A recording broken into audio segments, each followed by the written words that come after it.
Thank you. You're welcome. So yeah, so I'm Chris Williamson.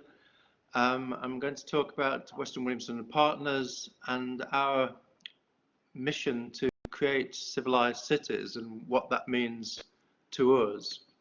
So, as William said, I met Andrew, I think it was 1977, and this was at Leicester Poly, and we got put to work together in group projects purely in alphabetical order. I remember the tutor saying, Williamson, you can work with Weston, and nearly 40 years later, over 40 years later, we're still working together. And the reason we like working together is we found that we had similar concerns. In the late 70s, there was what was, I think, was the first sort of energy crisis, which was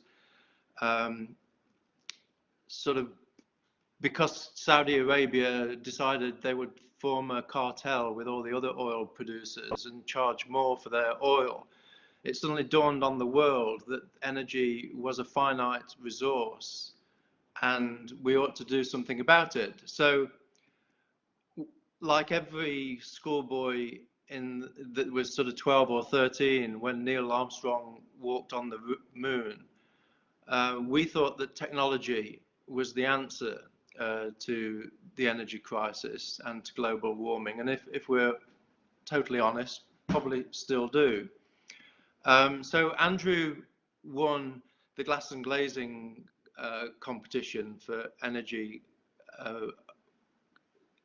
use, which was judged by Norman Foster. And I won the less glamorous in-plan energy conservation award, which was run by Tarmac. But we worked together at college, and then afterwards I went to New York for a while, and Andrew was there at the same time. Andrew had done his case study for his master's degree on the Eames House. So we both independently traveled around and saw all the Californian case study houses. And then when I came back, I worked at Michael Hopkins, and Andrew went to work for Richard Rogers. And then in 1985, we'd kept on working together, doing competitions in the evening while we were at our various practices. And then in 1985, put them all together and submitted them to an RIBA exhibition called 40 Under 40. And at that exhibition, we met Michael Manser, who was the president of the RIBA, and also his wife, Jose, who was a journalist. And they sort of encouraged us to start on our own. And we set up Weston Williamson in 1985 and started to do a lot of refurbishments of warehouses, converting them to design studios and small offices, which was very fashionable at the time. And lots of small projects, and all we were trying to do at the time was to sort of earn what we'd been earning at our respective practices. We worked on a project for Westminster School to convert an old office building into their science centre, and I met the Queen, and you're not allowed to tell anybody what the Queen talks to you about, but at the risk of being sent to the Tower, she appeared to be really interested in what we'd done and was really interesting, and we had a sort of 5-minute conversation about architecture, and also I stupidly asked her what she thought Prince Charles would make of what we'd done, and she said, "Oh, I'm sure he would like it because you haven't altered the outside of the building at all, and that's all he tends to look at." So she gave me the impression that she was really interested and that she knew her stuff, and made me feel like I was the only person she was interested in the room, which is a fantastic skill to have, a skill that I wish I had. So we we had a big break, or what we thought was our first big break, when we won a competition run by the RIBA for the Port of Tilbury officers. So the RIBA still do this for every, when they're asked to recommend architects, they usually put a few young architects forward as well. And by this time, I'd done a project management, a master's degree at the South Bank. So I was, in order to, I was, that taught me a lot of how to present myself, how to present us to clients, because a lot of young architects tend to think that it's all about the design, and it's sort of 60% about the design, but it's also about the process of how you're going to convince the client that you can actually run the project. So we were put on this shortlist for the Port of Tilbury competition, and we won it. We did all the working drawings, we got planning permission. We're just about to go out to tender for the project when there was a recession in the sort of late 80s, and the project was cancelled. So we'd got paid for the work that we'd done, but we hadn't got an awful lot of work. So we were looking around for competitions to do, and we did this competition for the Venice bus station. So if anybody knows Venice, the bus station is still, nothing ever happened to the competition. It was won by Ed Jones and Jeremy Dixon, and judged by James Sterling. But we completely reorganized the bus station. It's a square bit of tarmac still, but we made it into a circle. We did a lot of computer analysis with Arabs about how the buses, the coaches, the taxis, and the cars would work. And at the time, these were state-of-the-art CAD drawings, and they moved, and you could see the buses moved. So I suppose what I'm trying to say is that by doing the competition, we didn't win it. I think we were commended, but we learned a lot about transport. And coincidentally, the architect for the Jubilee line, the chief architect, was Italian, and he'd come over from from Hong Kong, where he'd been working, to choose architects for the Jubilee line. So he put us on a shortlist for London Bridge Station, along with Rock Townsend and Ken Armstrong and a few other people, and we won that. So and for us, it was our first sort of major transport project. For us, it was a fantastic project to do. We ended up designing the cladding system, the lighting boom, all the services, distribution. Roland Pauletti had this vision that we would expose all the civil engineering and express how the station worked. So Andrew and Steve went down to the Glynwed factory where they make the Arga cookers, and we invented this cast iron cladding system to expose the cast iron segments which the tunnels are made out of, and tried to sort of reinterpret what the Victorians would do if they had the technology that we did. So we got all the cladding tested in Acton, the London Underground laboratories, and had to go through a whole procedure of any new materials for London Underground have to be methodically approved. So I'm always impressed by the artist Christo, who says the design is a small part of the project, but the real art is the process of getting the art installed, or in this case, the architecture built. and the process of our work is as important as the design. So we wanted the cladding system to be brightly coloured. We had this model made in yellow. We had different alternatives. We thought this might appeal to Paoletti because it was like a Neapolitan, I think it is, ice cream. But he insisted that he wanted a muted colour, which is why it ended up being blue.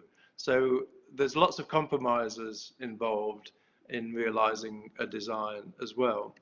But we had a great time working with civil engineers and developing the details for all of this, and found that we really liked the process of working on these highly technical projects. So having lost the Tilbury project because of the recession, and having sort of stumbled into having done the Venice bus station competition and got selected for the Jubilee line, it sort of nudged us in this particular direction, but we actually found that we really enjoyed it. So as well as enjoying the technical side of these sorts of projects, what we also found that it helps regenerate the city, and these are city shaping projects, and for quite a modest investment in the cost of the infrastructure, it actually encourages lots of development, and it's helping a lot of these projects like Crossrail are helping London become again a true polycentric city. London started as a series of villages that grew into towns that became joined up and became London. And now with all these great infrastructure projects that London's been doing and taking people out of their cars with the congestion charge and investing in cycling, London's becoming a civilized city, but it's also becoming a polycentric city, allowing people to work and play and live in different parts of the city, and that's really interesting to us. And it's also going back to our roots of when Andrew and I started working together at college. It got us intimately involved in sustainability and climate change and these images of what we're doing to our planet. And we feel that we're contributing to that in terms of combating climate change by designing great, efficient, safe public transport, which will encourage people out of their cars, not only from a climate change point of view, but what we're doing to our cities and our environment is crazy, and what we've been doing to it for the last sort of 50, 60 years is just amazing in hospitable environments, and leading to particular land use issues as well, and creating environments which are no good for our mental or our physical health.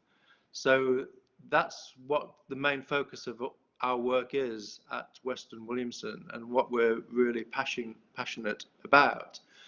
So that's led us to work on lots of different projects, both within London, and these are some of the projects that we've been involved in. We've probably built more below ground than most architects have built above ground. I'm not sure whether that's a good thing, but it's also taken us abroad as well, and British architects and British engineers are incredibly well regarded abroad, and we've been able to take some of our expertise that we've developed and give people in the office opportunities to work abroad, and also learn from places in different parts of the world, and bring that knowledge back to the UK as well. So it's been a fantastic opportunity.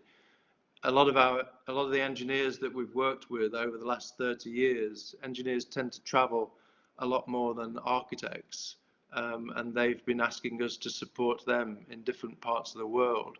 And if the projects are interesting, which they usually are, they're great opportunities to learn from.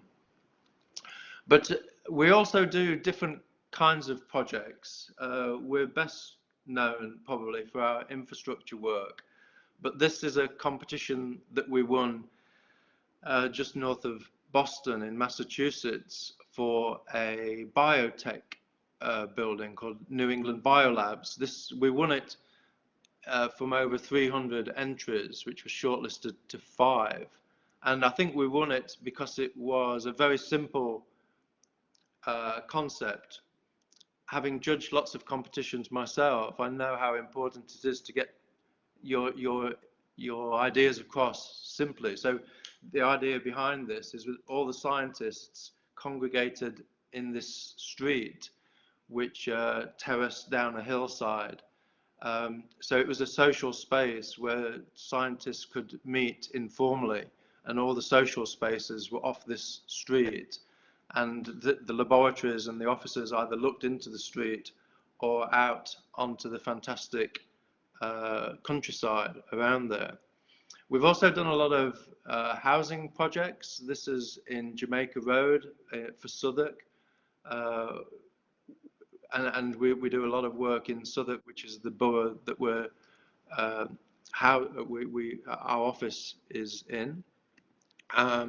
And this is Lewisham, some student housing. I think there are 750 bedrooms, which all arrived were constructed in a modular construction, arrived on a truck, sort of 20 every night, and hoisted into place.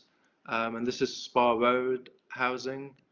But after the Jubilee line, our next infrastructure project was on Crossrail. So originally we were commissioned for Farringdon Station and also this one, which is Whitechapel. So we developed the scheme for parliamentary approval for both Farringdon and for Whitechapel. But then after it was approved by Parliament, the government thought that they would get better value for money if they retendered everything. So we lost out. We lost out on Farringdon.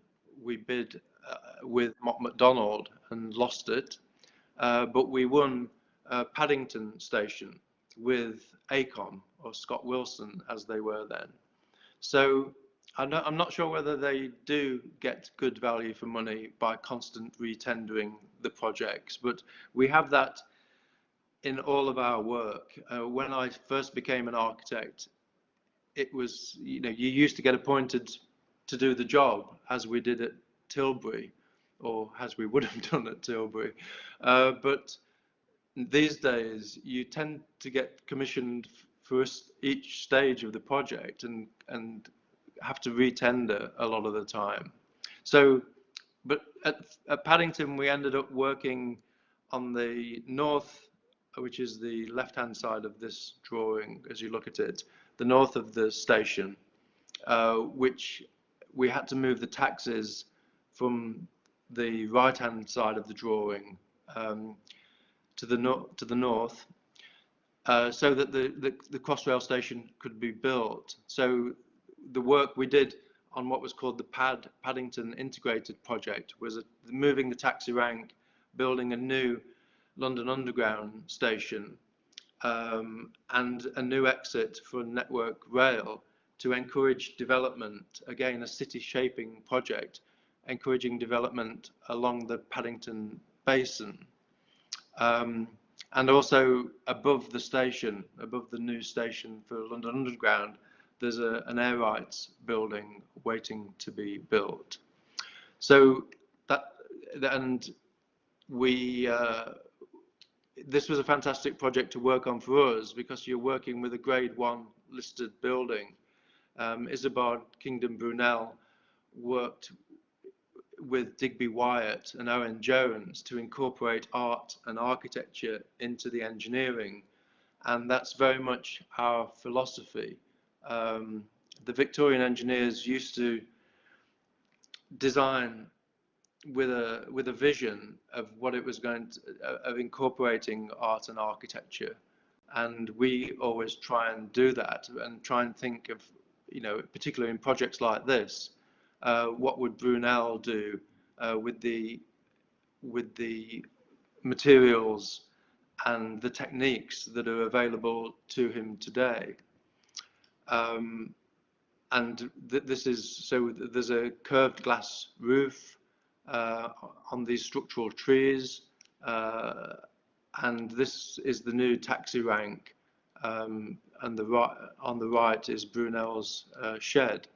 And in the same way that Brunel incorporated art and into the architecture, we tried to mimic that using the same or similar motifs into the foot of the glass onto the panels for the London Underground station. So the work to the north of the station facilitated a lot of the work, enabled the work to the south, and the original scheme for Paddington, for the parliamentary approval, had been done by Will Alsop and Arabs, I think. But because there were complications with that, because of the permissions with Network Rail, we changed the scheme to allow natural light to flood down throughout the station, and I'll explain a bit more how we did that. But this shows the scale of some of these major infrastructure projects. The box underneath Eastbourne Terrace to the west of Paddington Station is 240 metres long, over 2 football pitches long, and 20 metres wide, about half a football pitch wide. And so we wanted to, our philosophy is to keep the circulation patterns as simple as possible. So this is what used to be called Departures Road. This is where the taxis used to be on Paddington Station. So we removed the old canopy and put a new 120-metre long canopy over Departures Road, which allows light down all the way down into the to the platforms. So as you get off the train, you can see where you need to go. The other key move we made from the parliamentary scheme was to take out the entrance, which was in the Brunel building, and move it into Departures Road and pedestrianise Departures Road.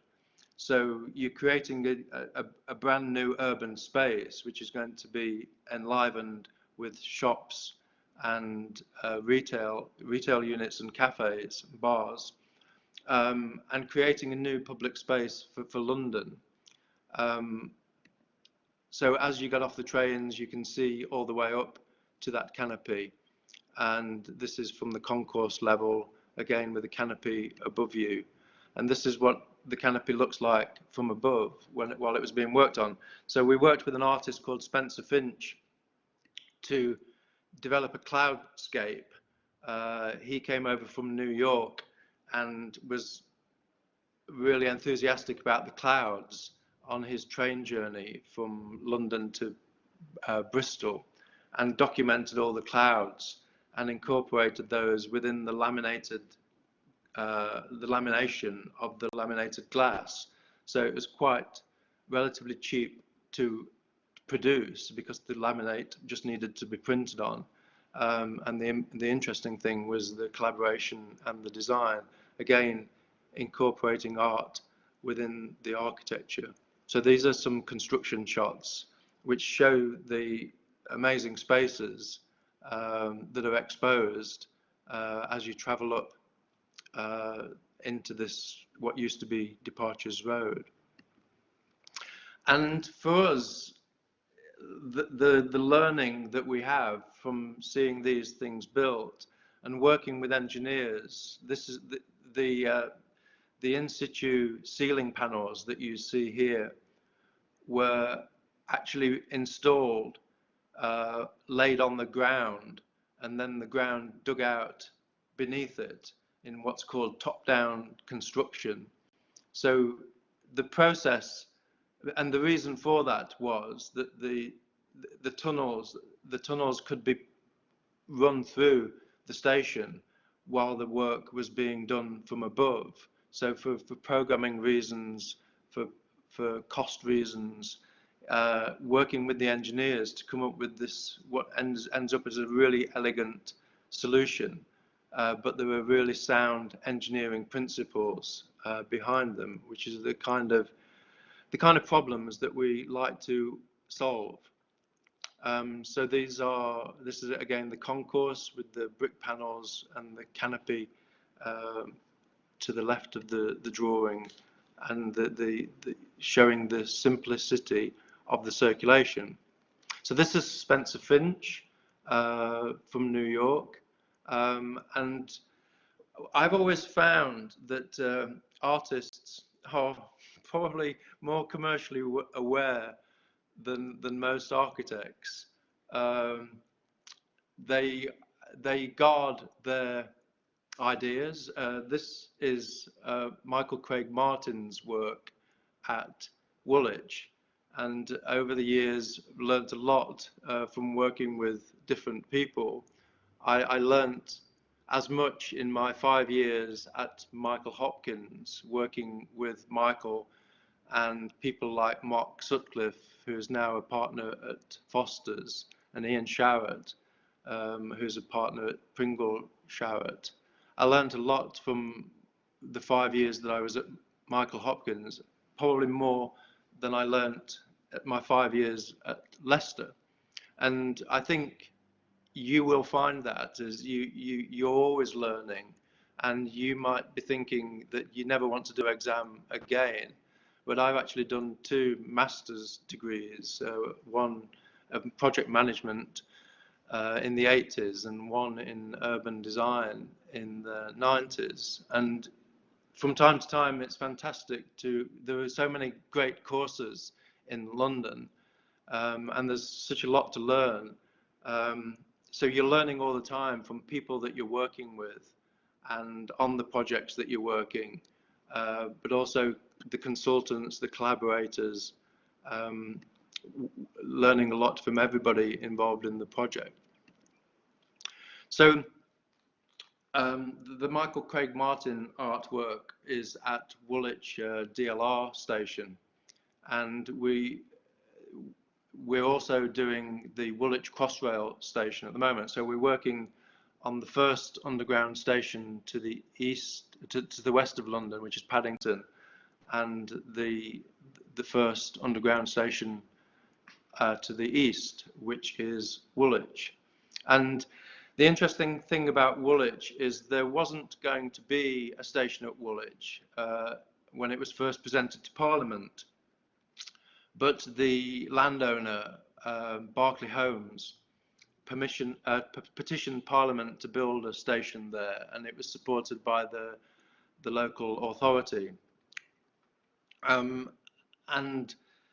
the reason they wanted the station was to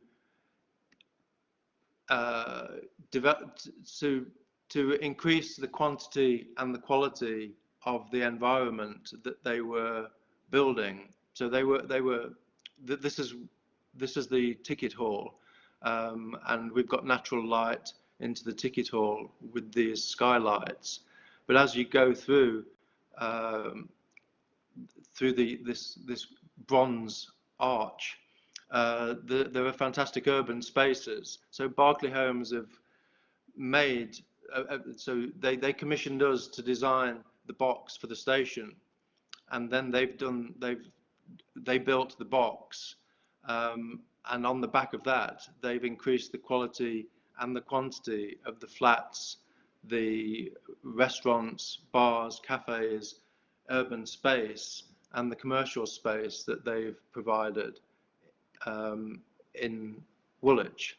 So, and also again, great new urban spaces as you go through the station, and this shows the sort of city shaping nature of these kinds of projects.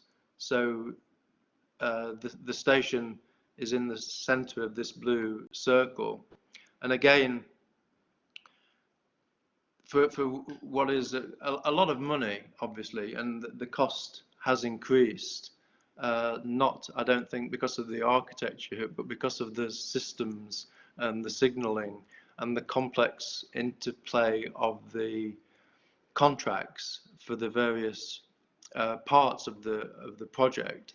But the business case with Crossrail is still, it makes sense when you look at how it will change the city and the opportunities that it leads to in creating new places to live and work.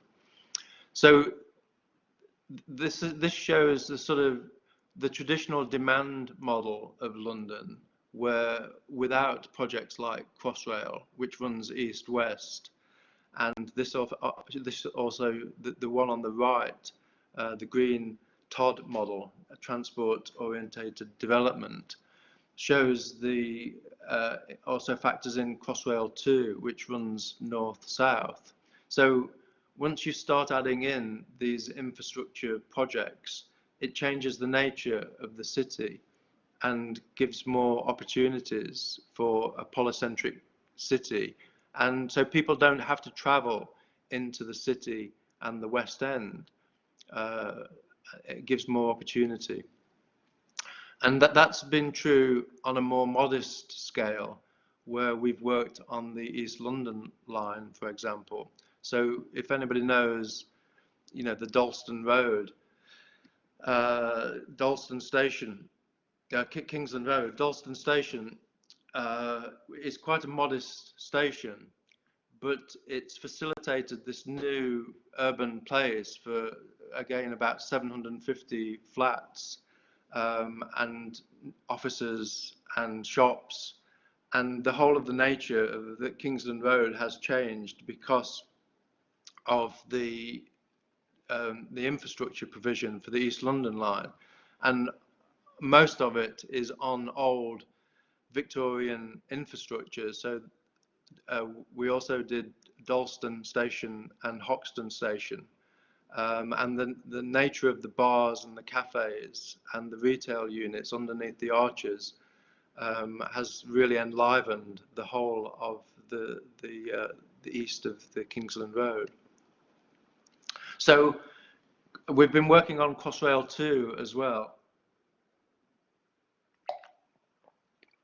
with the same intention, really, that to look at it as a city shaping project. So the map on the left is the whole of the line, and obviously there are great development opportunities in places like Euston and Victoria and Tottenham Court Road, but for us the real exciting places are places like Enfield, where there are 5 stations, and the opportunity to take some of the industrial uses out further towards the M25 and create new communities around the new 5 stations in that part of northeast London.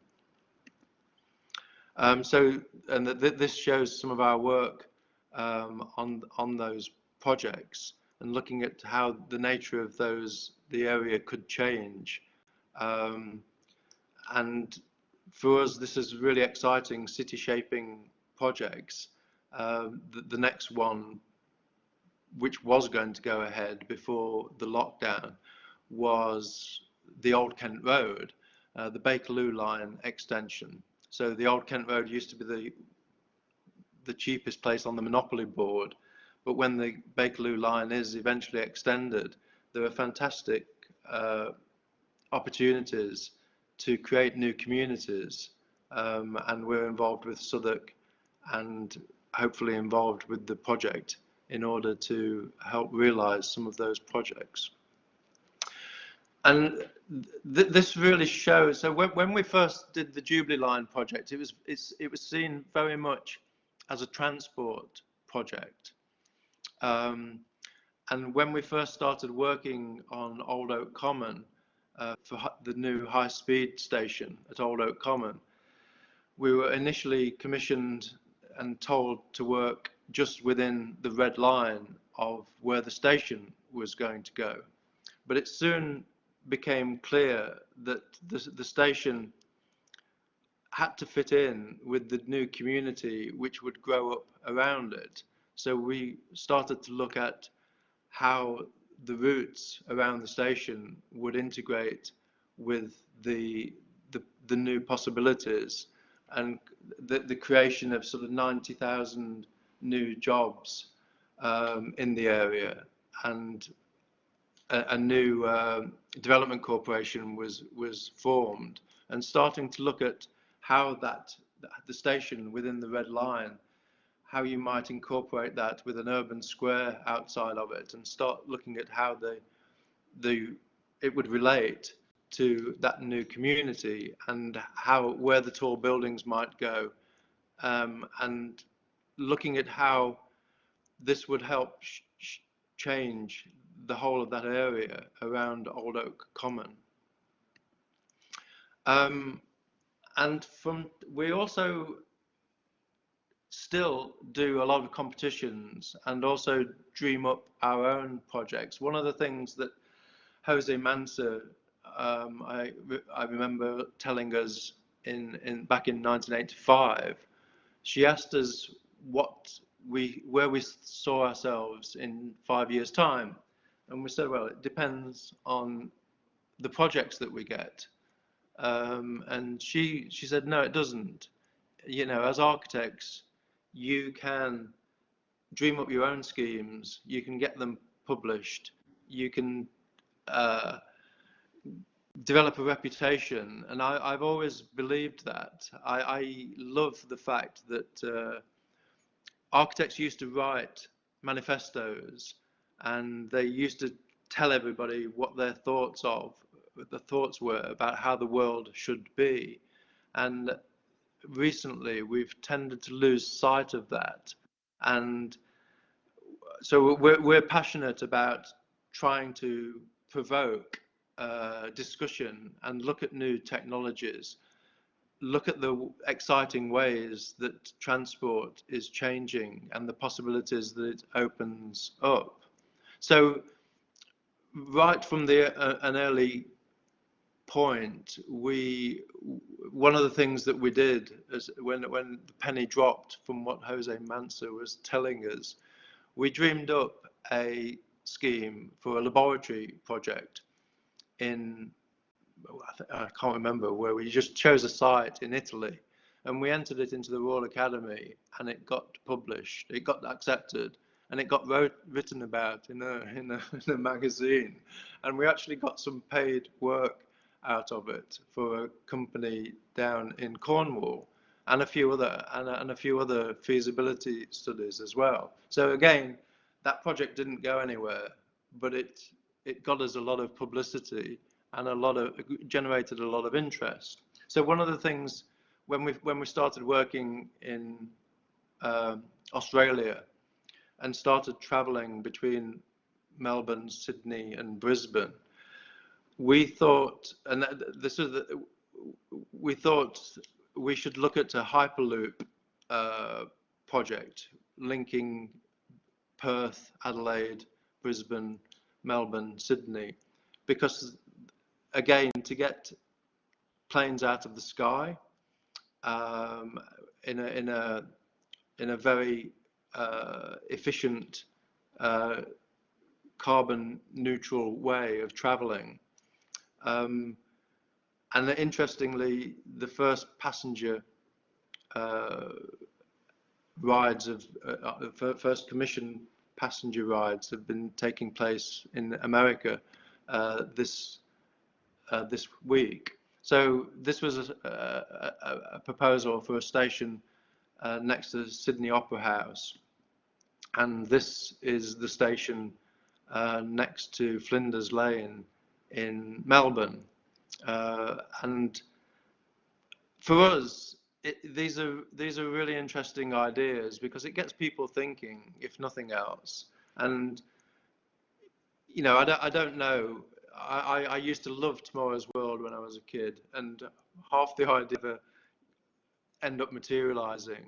But and whether Hyperloop will happen in my lifetime, probably not. But in yours, probably it will, and it will be really interesting to see. But I think it's nice to consider these things. And the great thing about Australia is that often there's not a lot between some of the major cities, so it seems to lend itself to that sort of idea. And in a similar vein, when there was this sort of beauty parade, the Davis Commission were looking at where the expansion of southeast London's airports should be. Foster's were doing their proposal for the Estuary Airport, Grimshaw's were doing Heathrow expansion, and Terry Fowle was looking at Gatwick.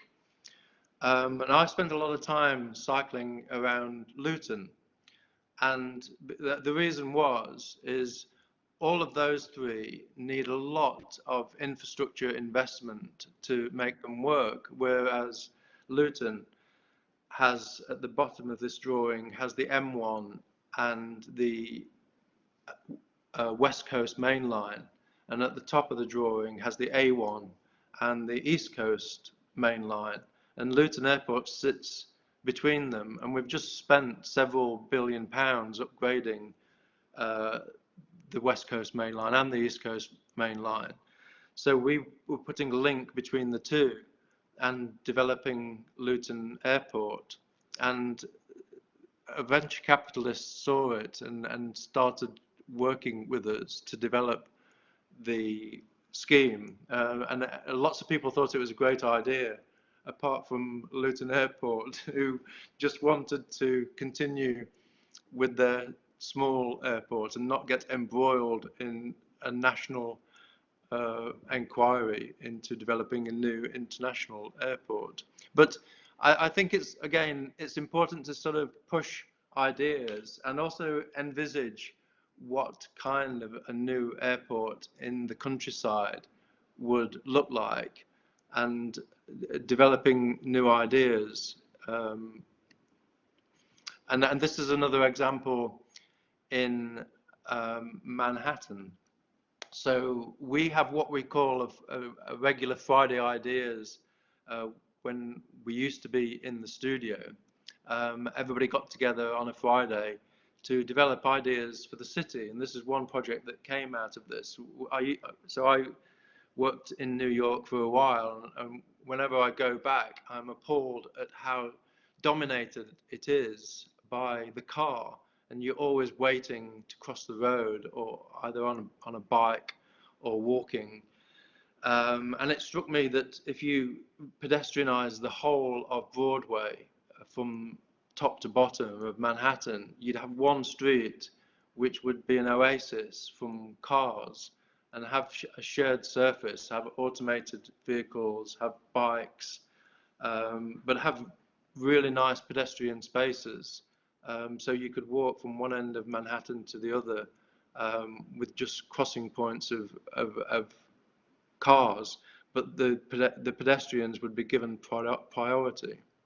So we spent some time envisaging it, and this was done about 3 or 4 years ago, and it's interesting that they're now starting to implement some of those ideas. Nothing to do with us, but again, it all adds to the debate and is incumbent on architects to think about how the city is going to change.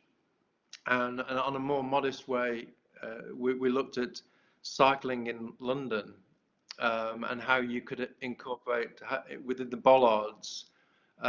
You would have them as intelligent bollards, which would give you the weather forecast, would also alert the traffic lights, so you'd be able to carry on just cycling rather than stopping. If there was enough cyclists, the traffic lights would change, and it gives information and also protection and encourages people to cycle. And another idea which came out of a live project, when Victoria Coach Station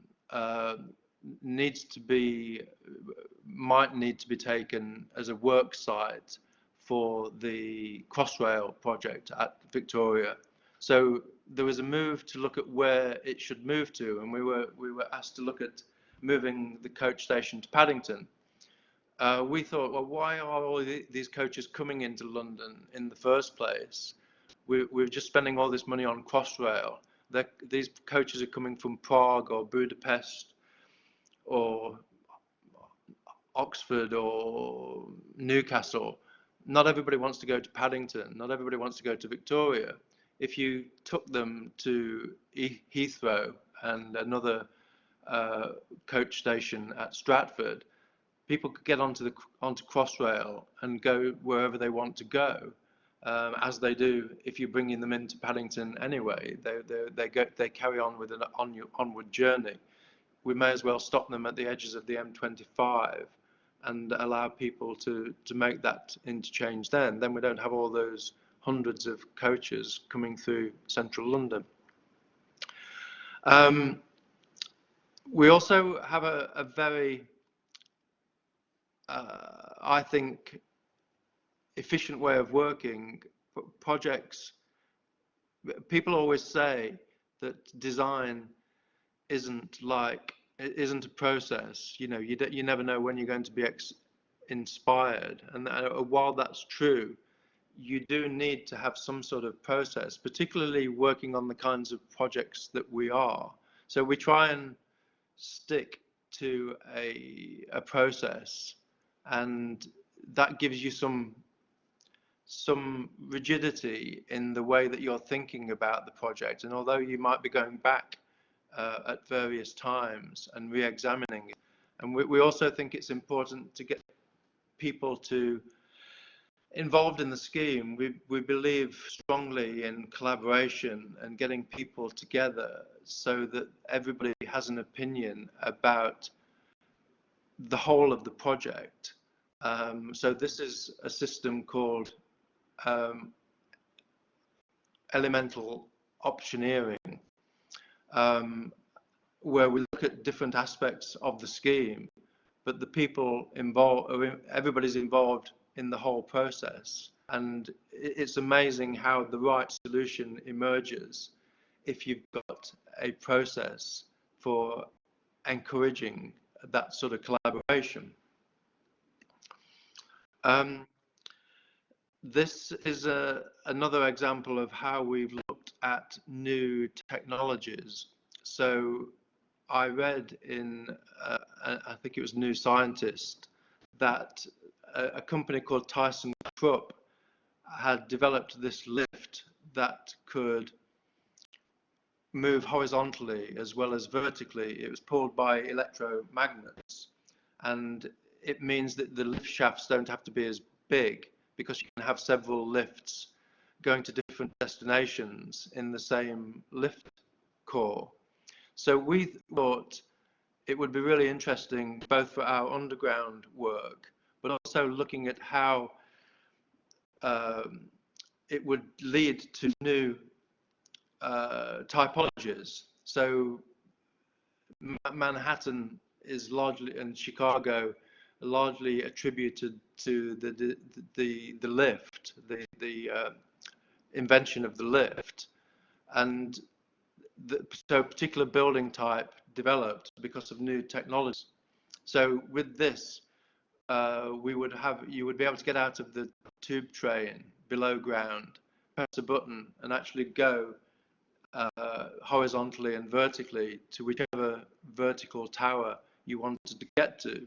So this, one of the towers might be a hotel, might be offices, one might be residential, or they might be mixed. And also it allows the ground plane to be given over to the public. So you're creating a nicer urban environment at ground floor level, and then having the main reception areas on the sort of 5th, 6th, 7th floors, and then going up into the towers. So envisaging, so this was for a competition in Hong Kong, which we won. Again, it didn't go anywhere, but we learn a lot from doing these sorts of projects, and looking at how technology of moving people around both within and between our cities is going to affect the environment and the form of our buildings. So we incorporated that concept into some of the work that we were doing on the high-speed station at Singapore. There's a high-speed line being built between Singapore and Malaysia, and looking at how the high-speed station would integrate into commercial development as well as more local transport systems as well. We've also won a few competitions in the Middle East, but haven't actually, well, we've done a bit of work there, but we've always had difficulty in the Middle East with the commercial terms that the clients want to insist on. So we won this competition to take the Dubai Metro to the new Expo site, but we weren't going to get paid for about 9 months working on the project, the first milestone payment, and we couldn't afford to do that. So we ended up being done by, I won't mention who, but somebody with an office already in the Middle East that were prepared to take the risk of not being paid after 9 months. But we've also done some work in China. This is we did 3 high-speed stations. The designs for them in Beijing, Wuhan, and Xiamen. Fantastic place to work. You come back from there, having been there for a month, having done about a year's worth of work. They work so quickly and make decisions very quickly, and also build them very quickly. So some of that, our work abroad, has led us to receiving the Queen's Award for Enterprise, which is a great honour, because when I was a student, amazingly got a grant to go to study, which is amazing. Not only got paid my tuition fees, but got paid most of my accommodation as well. So it's great to sort of contribute back to in the taxes that we pay and in the business that we've built, to try and, you know, I students need more help, because they are going to regenerate the economy. The government should be investing in people's education. It's important. That's the way the world works. So some of the work that we've done abroad, we've incorporated it back into our projects here. So this is Pudding Mill Lane Station, which was built in order to get people to the Olympics. We've also worked on high speed in Manchester, looking at the station, the high-speed station at Manchester Piccadilly. And again, we've just done an alternative scheme to this, because it's actually, we were commissioned to do a terminus station at Manchester, which this drawing shows. But we feel that it should run underground, and it should continue to Liverpool and Leeds, and should act as the key to the Northern Powerhouse, so that rather than stopping at Manchester and running from London to Manchester, and then going back out again. And there are some benefits to freeing up the more traditional lines, but it would be a fantastic boost if you're going to really make the Northern Powerhouse work. You need to think bigger and look at ways in linking the cities together. We've just finished some work at Waterloo International, bringing the fantastic Grimshaw Eurostar station back into use for Network Rail, and it will have again incorporating it back into the city, into the urban realm, with retail in the bottom of it, in what used to be the old customs and departures area under the station.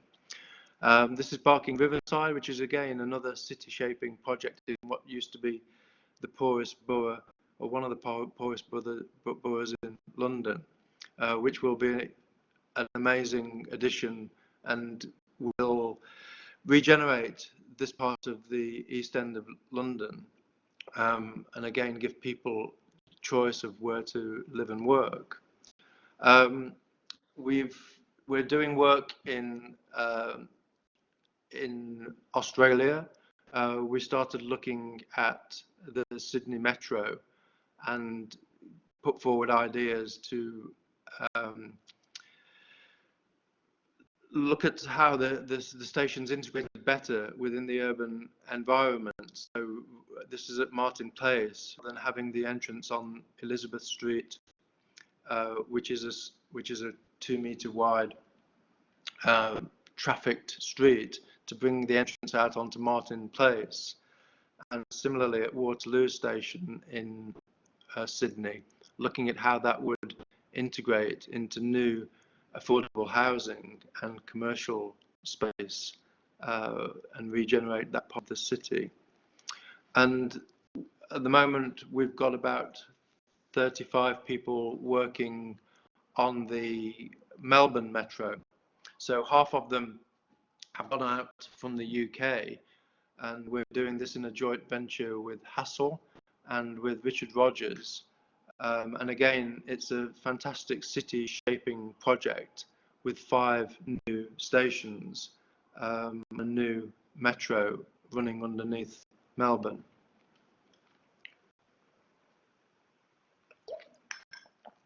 So you can probably see the influence of Richard Rogers on some of these structures. And again, it's fantastic to be working in a collaborative team to develop the design together in a co-located office. The engineers and the architects are all in the same office, or at least they were before lockdown. But everybody's still working together to develop the stations. These are the Central Business District stations, and they're amazing projects to work on, both in their scale and what they do to the city and the design opportunities. They are amazing projects to work on, and are often integrated into commercial development. And so the Town Hall station is one of the stations which the platforms are built in a sort of trinocular concept. So there are 3 huge caverns, and they are magnificent spaces and will be fantastic to use. So trying to encourage people to stop driving in places like Melbourne and Sydney is a lot easier when you've got good, safe, efficient public transport.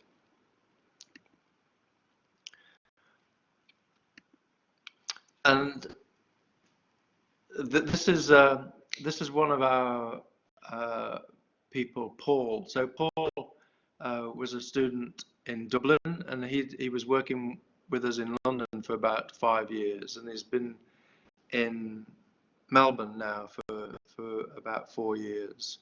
And for me, this is one of the most rewarding things of my job, is giving people the opportunity to work on these projects and seeing people develop and grow as people. And you know, the knowledge that he learnt working on Crossrail, he's now applying in Melbourne. And that is one of the most important things about the way we want to run our office. So for us, creating civilized cities is not just about the projects. It's about how we relate to each other and how we help develop citizens, and how we all think about the city and contribute.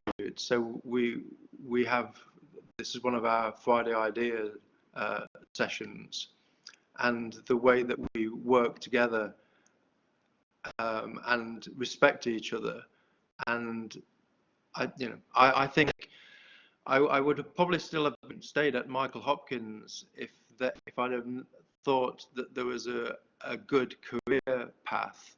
And I think when Andrew and I set up Weston Williamson, that was one of the things that we wanted to do, was to make sure everybody felt involved, everybody could see a way that they will be able to progress through the structure, and collaborate together, because we have to collaborate with engineers, we have to collaborate with the client, with the planners, with the building inspector, we have to collaborate with the contractors, and we have to collaborate with each other to design properly, and encouraging that in the studio is important. And it's important not just on the projects that we work on, but also in the way that we think about the future. So this was an article that I wrote about how I think the technology of how we travel in the future is going to shape our cities. And I was imagining if the Emperor Tiberius, who was the Roman Emperor 2,000 years ago, if he came back now, he would find that we as people haven't changed very much. We're a bit taller, we're healthier, we live longer, we've got better health care, but we still die of the same diseases. We still have the same feelings, we still have the same hatred, we're still as intolerant, but we still love and feel in the same way. This is the Neuilly plan of Rome, and this shows the sort of spaces that people feel comfortable in, and probably still do feel comfortable in. This hand of Corbusier, and I think Corbusier was a brilliant architect, but I'm controversially going to say I'm not sure that he was a great urban designer. I don't think these are spaces designed for people. So when I did my master's degree in urban design, I did my thesis on Milton Keynes, and Milton Keynes was a city designed around the motor car, and architecture is fantastic, it's futuristic and it's inventive, but I'm not sure that this is the right way to design a city. And as it was, even when it was being built, when Andrew and I were still at Leicester, it was wrong then, because we knew then that we shouldn't be designing around the motor car, but it had already been planned and it was already being built. So we've tried to imagine how a new city would look. And lots of science fiction films paint a very utopian image. But we think that the future is going to be bright and beautiful and green and pleasant, and looking at the way the possibilities we have for changing the way our buildings look and greening our buildings, and the technology we have in artificial intelligence and automated vehicles and drones delivering, and the way that we can design sustainable buildings and sustainable environments gives me optimism for the future. So we've, again, one of our thought pieces in our studio is the design of a 2.5-meter radius new town in which there aren't any private cars, there are no petrol cars, there's electric buses, hydrogen buses, automated vehicles, and looking at how that would zone and how it would work as a city. And in order to back up some of our work and some of our thoughts, we've commissioned an annual survey in 10 global cities. So there's 2 in America, 2 in Australia, 2 in the Far East, 2 in England, and looking at people's attitudes to commuter satisfaction. And the important thing about doing it each year, and we're going to miss a year this year because nobody's travelling at the moment, but it'll be important for us to see how attitudes change when Crossrail is built, when the Melbourne Metro is built and Sydney Metro, and looking at how people's attitudes change over time. And we've got some fantastic results from the survey we did at the back end of last year that we've just published, and graphically presenting them. So that's on our website if anybody wants to delve into it. And on a more modest scale, looking at how our cities work locally is important to us, and looking at international examples. So we know that these work. This is the design district in Miami, where you can look at tighter urban spaces if you get cars out of the way. So the cars are relegated to these. So this is one of the wide crossings, and you get fantastic and new urban spaces if you can remove the cars and design around cyclists and pedestrians. So we know it can be done, and in London's gradually leading the way, I think, over the last sort of 10 or 15 years, and it's been good for us to try and export some of that knowledge and look at bringing some of the ideas that we've learnt abroad back to the UK. And just to end on the kind of studio, so we've written a 20-year vision of the kind of studio we want to be over the next 20 years, the kind of projects we want to work on, where we see ourselves going. And again, for us, working with the local community, working with local children is something we encourage in our office. So we have people coming into our office to look at the projects that we're doing.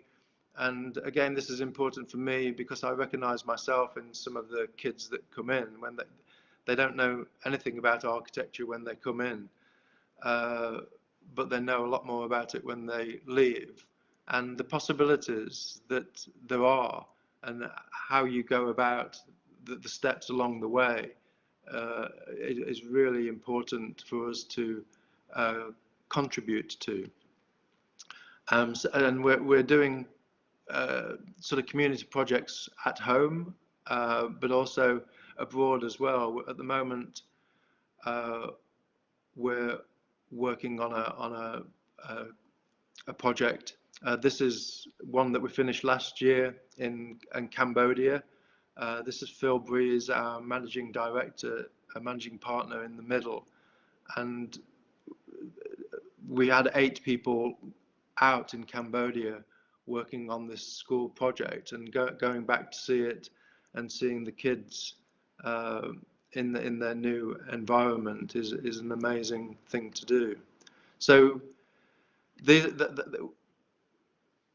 I'm passionate also about the RIBA, and would encourage everybody as students to join. It's sometimes seen as an irrelevance, but I think the RIBA has a fantastic opportunity to develop because we have global concerns as architects, and we have a real opportunity to set standards in education.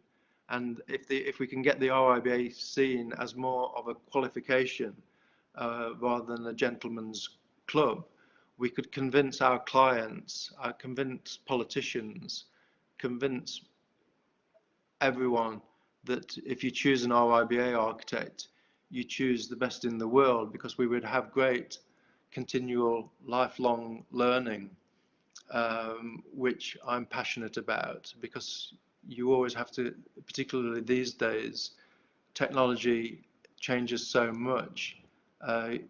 You really need lifelong learning and continual assessment, which the RIBA would provide. And this is a guy called Simon Sinek, and I would encourage you to look at his videos, because he says people choose to work with you either as a client or as a colleague, not because of what you do, because of why you do it.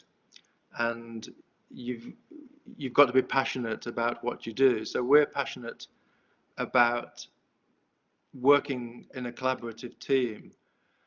But going back to one of the very first slides, we're passionate about what we do because of what we can achieve, and how we can affect our planet, which is a very grand finish, but it's important to think that in a modest way we're contributing to people's thinking about how we live and how we create civilized cities.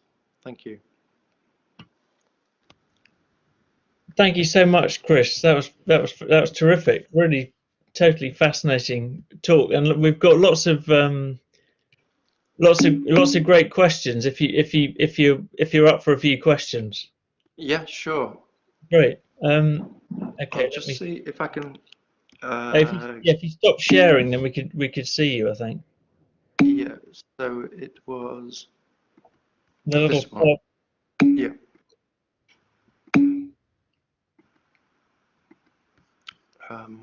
This isn't. I'm not used to this. To the stop sharing button is. To the where? Oh yeah, that one probably. That one. Yeah. No. Okay. Maybe open that again. The purple one.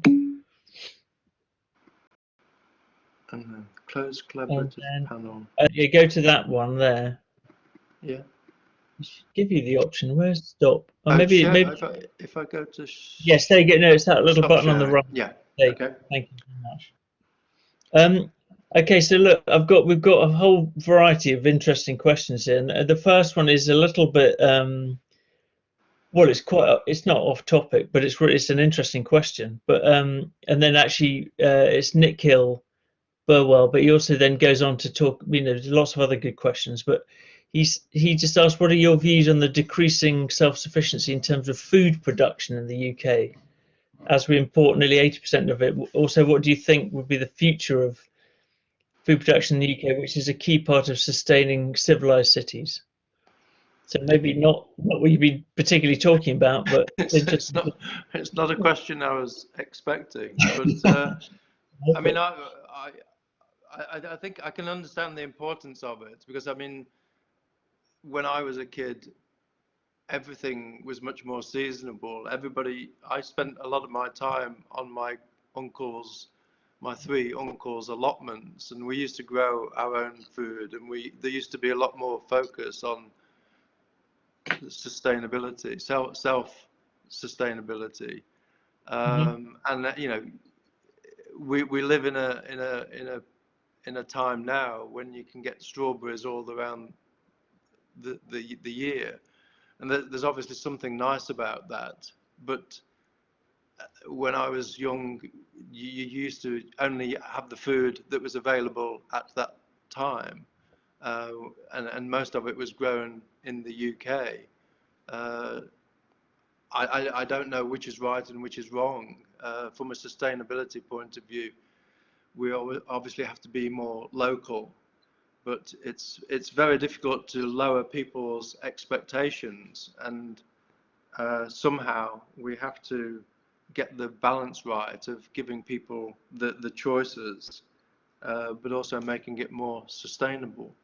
I mean, Mm. apart from covering the whole of the southeast of England in greenhouses, it's very difficult to get that sort of sustainability.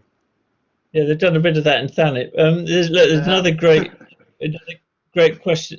Shakira has been having lots of good conversation, but and we'll maybe come back to another one of her questions later. But her first question was, what do you think um, would happen to London without the developments of the travel system and changes on private transport? Do you see London returning to a state of individual mini towns? And then actually, I think you kind of went on to talk about the polycentric nature uh, of a city. And so I'm trying to go back now to trying to find Shakira's. Oh, here we go. Is a good sort of follow-up question of Shakira's, which was then she says, "Have you worked on any projects using infrastructure to force communities together, or encourage people from very different socio-economic backgrounds together?" And she's just saying that her studio project is looking at this kind of forced interaction. I don't know whether it's forced or it's certainly trying to encourage it.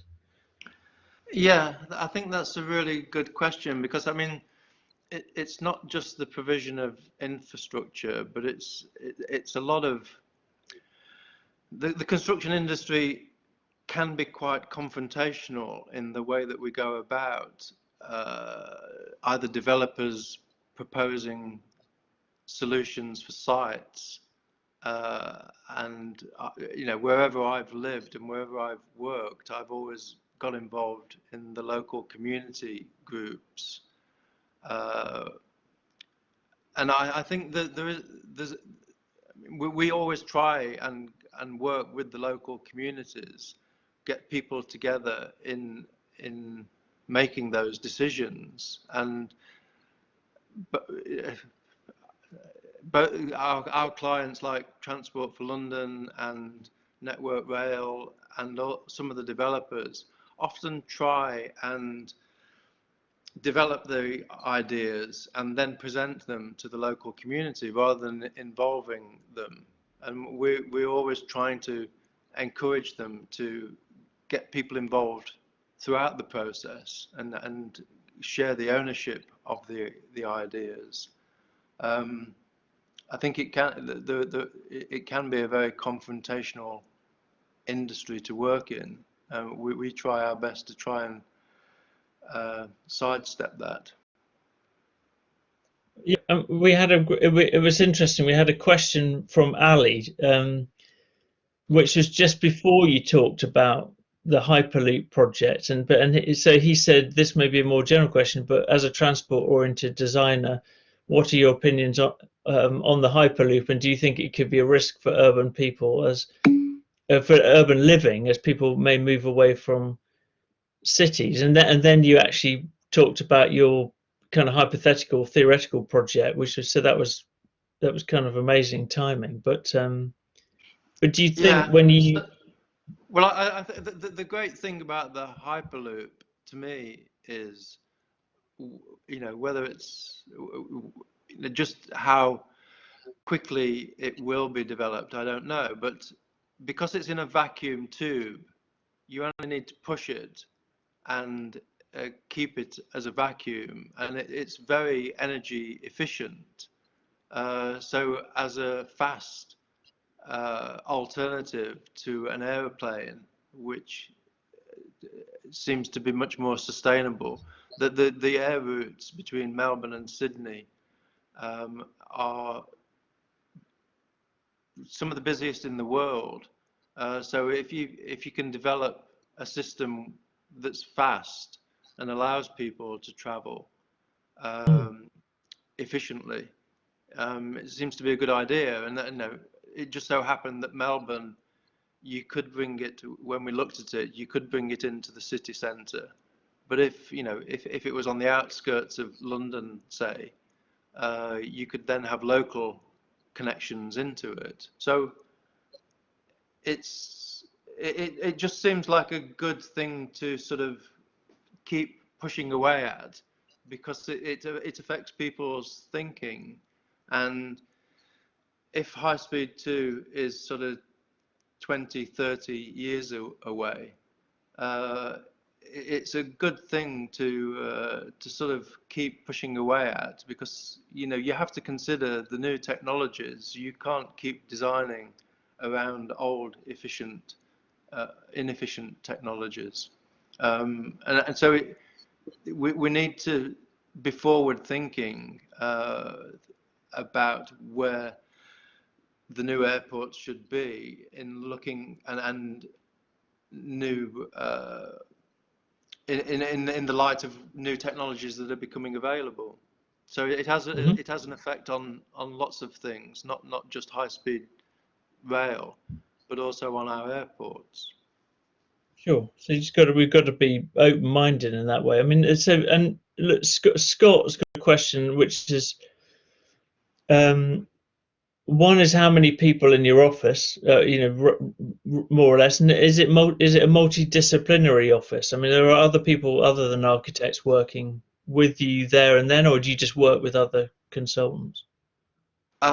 We only have mainly architects. I mean, there are some with engineering qualifications, but that we don't employ engineers. We would probably like to. We have urban designers and architects, a few people with landscape qualifications, but we've never branched out into looking at it being a multidisciplinary office. We enjoy working with engineers as consultants rather than having them in-house, really.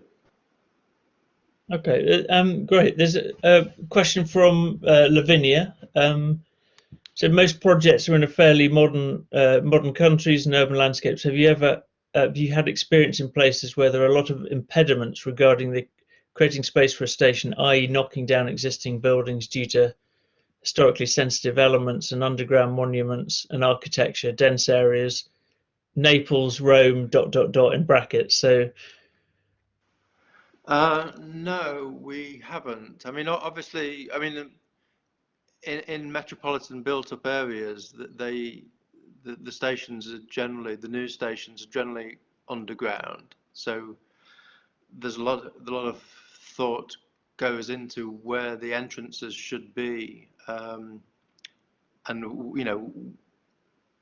so some of our projects, say Holborn Station, you're looking at where you could put entrances, bearing in mind which buildings are listed, which buildings are historical significance. But there's been some really interesting work done in some of those old cities, integrating transport underground and creating nice environments for the entrances when they do come up to the surface. But obviously in places like Melbourne and Sydney, you're knitting into the urban fabric. But generally, you can tweak the entrances so they're in less sensitive areas. okay, interesting. And then Lavinia then does go on to say that the Naples projects seem to have worked well, and I've seen pictures. I haven't been there, but they do look kind of amazing. Some of those underground stations there. Nick Hill again is asking. He's asked another interesting question, which was, have you ever thought of integrating transport changes stations with an alternate purpose for generating revenue other than shops and stores? I mean, I suppose that's your decision, but if yes, then what? And I was asking, well, what kind of things was he thinking about, and suggesting maybe generating energy or other things that aren't, because I mean that's what's mentioned is bars and restaurants and cafes or retail things, but Yeah, could you? no, it is a good point. But I mean, I think partly the reason is that if you've got that much footfall in the Yeah, way people are traveling, people are coming out of the stations, that they, while it gives commercial development is attractive for that kind of footfall. But mm, in places like Dalston and also Barking, just the provision of the infrastructure allows lots of different, residential, commercial, yeah, but but also parks. I mean, when you see some of the some of the green spaces as well are very attractive. So as you come out of Woolwich Crossrail station, you come into a new urban square. But it is about civilizing the city, and cities have developed over centuries to be places where people meet and congregate and share ideas. Um, and hopefully, when this pandemic is over, that will continue. There's been pandemics in the past when Leonardo and Michelangelo were alive. There was a pandemic then, but it didn't stop Florence and Venice and Rome and Milan and Madrid flourishing. Cities have often had setbacks in the past, and we're in the middle of one at the moment, but there's lots of reasons to be optimistic. well, there was, absolutely, and yeah, here to that, and also I thought your talk was very optimistic, and this idea of city shaping projects as you describe, um, it is really valuable, and it works. As you say, the East London line, I live now very close, and it's been sort of transformative in a way. And as you say, it wasn't a very expensive project because it was reusing old viaducts and things. And I'm pleased to see you're working on Crossrail too. I hope that keeps going because apparently it's going to go under our gardens. We were served with a notice many years ago, so that would be We'll that would be see that would what be we can fun. do about that. Yeah, good. Well, But you said yeah, no, no. I think Rem Koolhaas said you can't be an architect unless you're eternally optimistic, because Right, it's just the nature of the work. good. Well, I mean, we just need to encourage that. I sometimes feel that we put the weight of the world on our students' shoulders, and it's not fair, especially now. So Yeah, it was great to have you talking so positively about projects you've done and you are doing, which are about are interesting, beautiful bits of architecture in their own right, but also they unlock the transformative potential of other kinds of development and place and people live and people's quality of life. So yeah, just everyone's lots of nice messages saying thank you, Chris, rounds of applause and things. So I wish we could give you a proper round of applause, but thanks so much. thank Really, you. really, really, it Thank, was terrific. thanks very much. Enjoyed it. Thank you. Yeah, no, great. And Bye. see you soon at a crit, I hope. Yeah, yeah. No, I'd love to do that. I hope we can meet Right. in person. That would be Yes, good. absolutely. Take care. Okay, Bye. thanks a lot. Bye. Bye. Many thanks. Thanks, Yara.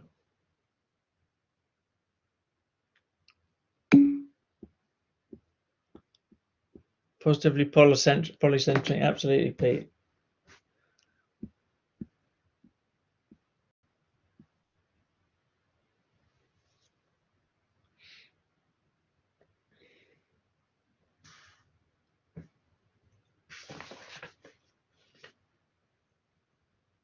Thank you. Thank you. Thanks for sticking around, everyone. Good questions. Thank you. Thank you.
Pete Silver, do you read me?